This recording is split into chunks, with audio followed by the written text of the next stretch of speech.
Assalamualaikum warahmatullahi wabarakatuh. Salam, Om Swastiastu, Namo Buddhaya, dan salam kebajikan bagi kita semua. Perkenalkan, nama saya Fitria Khairunisa dari SMA Negeri 3 Sidoarjo. 18 tahun silam, Sidoarjo berduka atas terjadinya semburan lumpur panas yang telah menggemparkan Indonesia. Titik semburan tersebut berjarak sekitar 200 meter dari sumur pengeboran gas Banjar milik PT Lapindo Brantas.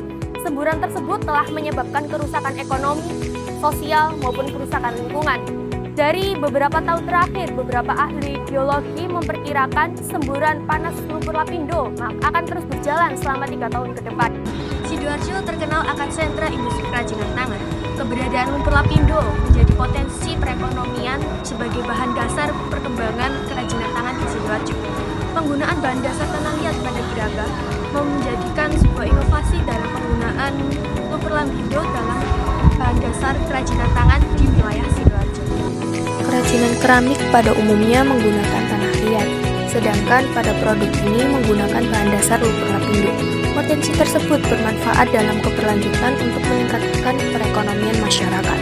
Pola desain yang digunakan merupakan aliran-aliran sungai yang melingkupi Sidoarjo sehingga dikenal sebagai kota delta. Sedangkan pada bunga dengan 5 kelopak merupakan potensi serta keunggulan yang dimiliki oleh wilayah Sidoarjo yang menjadi satu kesatuan.